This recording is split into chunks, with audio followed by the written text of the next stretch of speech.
probably unusual that we would speak to a Richmond legend, and he certainly was that in Matthew Richardson. 800 AFL goals, the most goals ever kicked at the MCG, a champion of that club. And we often refer to people like Lenny Hayes as someone that was universally admired by supporters, not just of our club, but others. And I think Richo was that as well, you didn't have to barrack for the Tigers to love the way he went about it. And he also played 5 years under Danny Frawley, who coached Richmond from 1999 to 2004. And he is one of Spud's ambassadors for this game. Richo, nice to chat to you.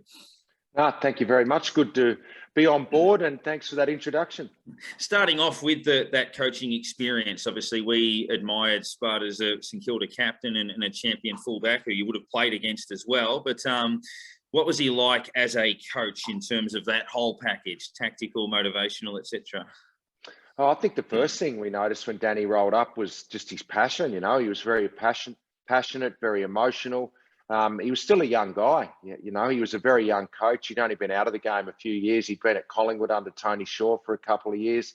So you felt like you were on the same page as him, because he was still a pretty young coach as well. And yeah, look, he just created a really inclusive environment.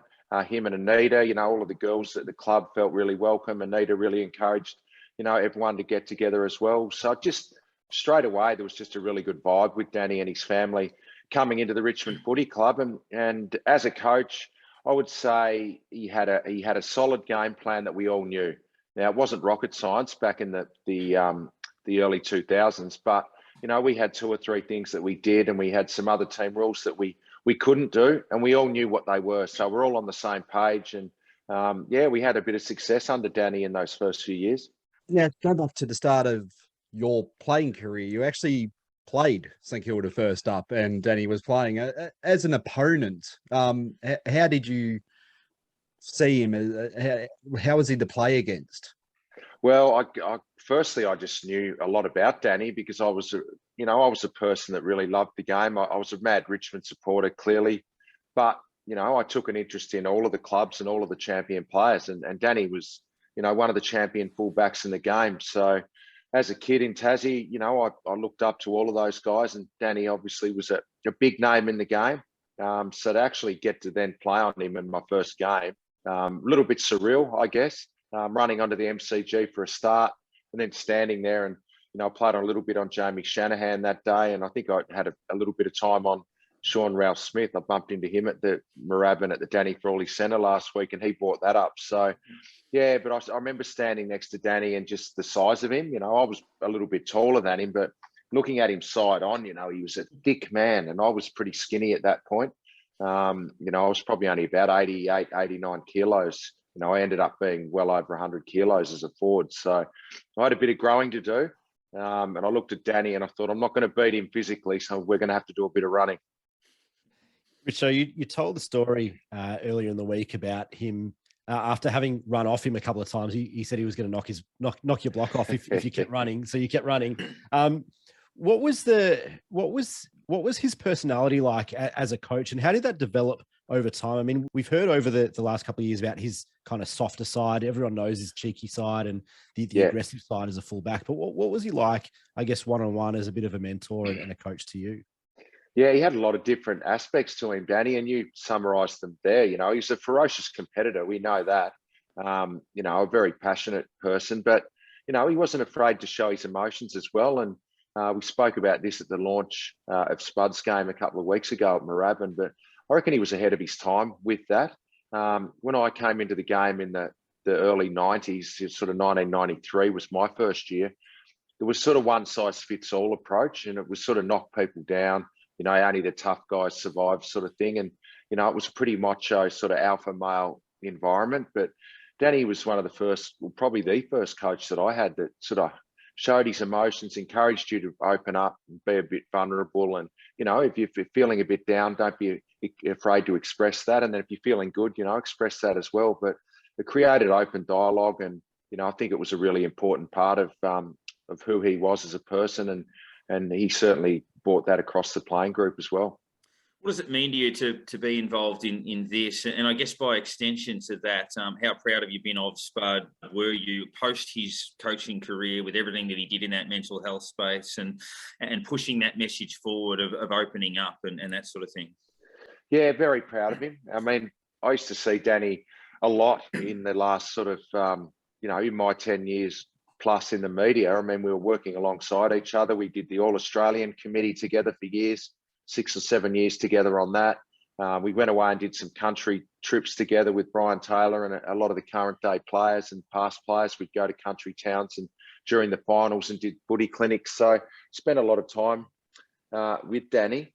And, he made people happy. Every time we saw him, you'd have a laugh, and I'd bump into him on Sunday Arbos in the media boxes, and I'd always walk away with a smile on my face.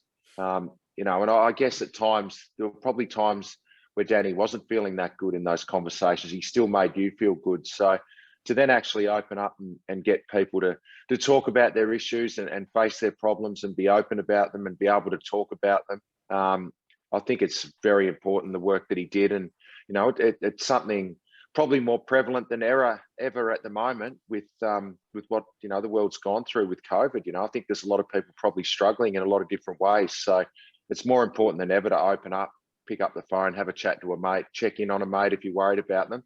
Danny was at the forefront of this years ago, well before COVID. Yeah, we've seen the photos of all the ambassadors for the game this week.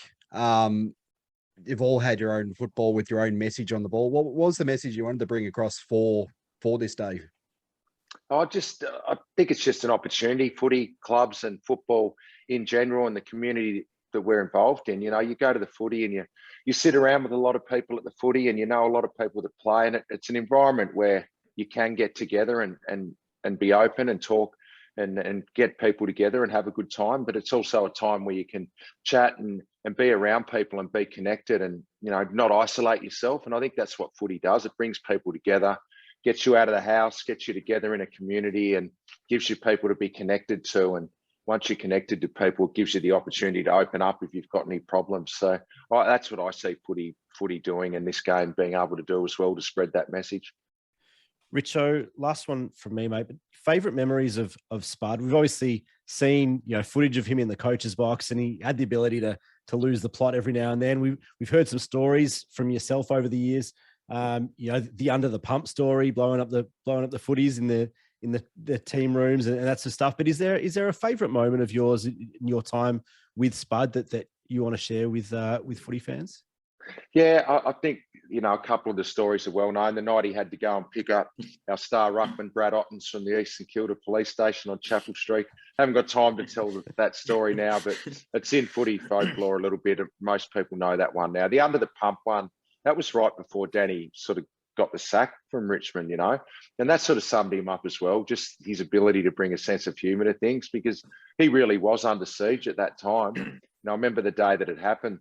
All the media trucks were in the car park at Punt Road with the big aerials, and we'd be walking into the gym there, and you're getting door stopped by all the footy journos, and we had a team meeting that day, and that's when he walked in with the compressor to pump up the footies, and stood up in front of us and held it above his head, and we're all looking at him thinking, "What are you doing, Danny?" And this was a tense time. We all knew that he was probably going to get the flick, and he screamed at us, "What am I, boys?" And he's got the compressor up above his head. And then finally he sort of said, "I'm under the pump." And he brought humour into a really tense situation. I mean, we know what it's like in footy when the coach is under siege like that. And for Danny to have a laugh at his own expense, that summed him up. And he made us all feel, comfortable in a really awkward situation. As we let you go, obviously last year, Stewie Lowe and Gary Lyon addressed St Kilda and Melbourne out on the ground. If you had the chance to talk to, say, the St Kilda boys before it and say this is what Spud was like as a coach, this is what he'd be telling you now, is there a message that you'd sort of relay? Oh, I just think as a playing group, don't ask if you group more than what you'd be prepared to do yourself. And that was what I loved about Spud. When he first took over coaching, we trained hard, and he used to get out there and train with us. So he wasn't asking us to do anything he wouldn't do. I imagine that's what he was just like as a captain at St Kilda, down at full back, playing on all those gun full forwards, and just express yourself. You know, there's so many great players with great individual talents. And, you know, I think at times in the past, we used to suppress that as a footy industry. You know, we all, as I said before, one size fits all. Now that's not the case anymore. Go out there and showcase what you can do, express yourself, be yourself, and have fun with it. And, you know, if you do that, I reckon you go a long way to winning the game of footy, but more importantly, just enjoying playing footy with your mates. Well done on the other work you're doing here, Richo. Thank you for your time. And I think I speak for all Saints fans in saying I wish you played for us. So appreciate your time.